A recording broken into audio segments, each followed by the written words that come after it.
There's my audience.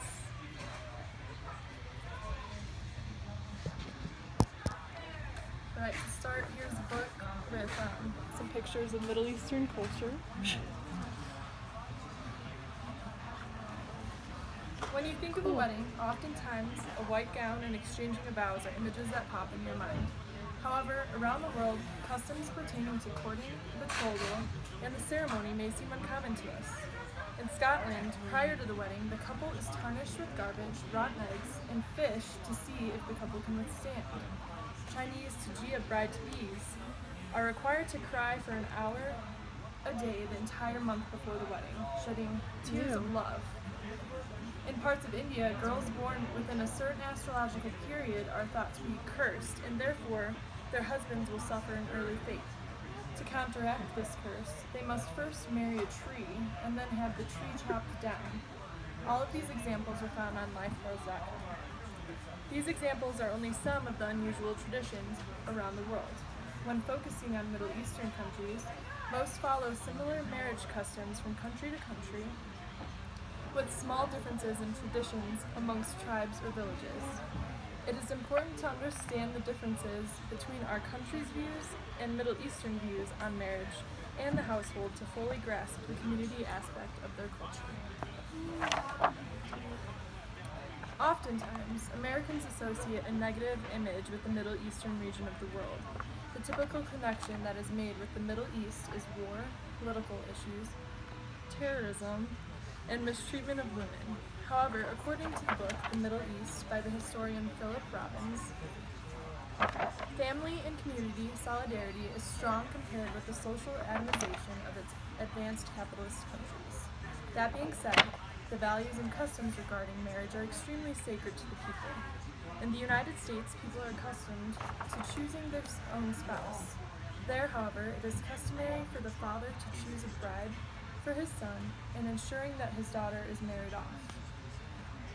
In the Islamic religion, men are allowed to marry up to 4 wives. Although polygamy is practiced, monogamous relations are more common according to the book Culture and Customs of Afghanistan. Cases of polygamy are common when the first wife does not bear a son for her husband. Also, in poor communities, polygamy is more common for economic benefits. As in many other religions, Islam demands chastity and virginity before marriage. Young men and women are often segregated from one another even up until the wedding in some cases. The common age for marriage is 17 for men and 16 or younger for girls. The book Culture and Customs of Afghanistan states that seeing a girl over the age of 20 unmarried is very uncommon. Which is funny because in our culture, I've received a lot of strange looks for being married at 21. However, depending on their level of education, the age may be higher if they are finishing high school or university. After 2 families agree to marry their children, they are bound to this commitment. For example, even if a girl dies before the wedding, her parents are responsible for finding the groom another bride or to marry off her sister as a replacement. During the marriage process, the groom's family is to hold a meeting to determine a wedding date and the proper dowry payments. A dowry is money or gifts such as jewels or clothing given to the bride's family to cover the cost of the wedding, and also as a gesture to pay for the upbringing until marriage. Of course, the amount varies depending on the economic status of the families. The day of the wedding, the bride and groom shower and must shave off all body hair because of religious values. Sometimes henna tattoos are done on their hands prior to the wedding. The women are at one location helping dress the bride, and the men are in another room.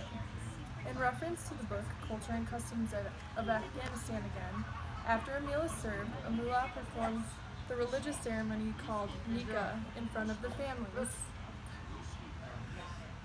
The mullah recites some verses from the Quran and blesses a cup of water. He then ties the knot and hands the cup to the groom so that the couple can share. With this, the ceremony is completed.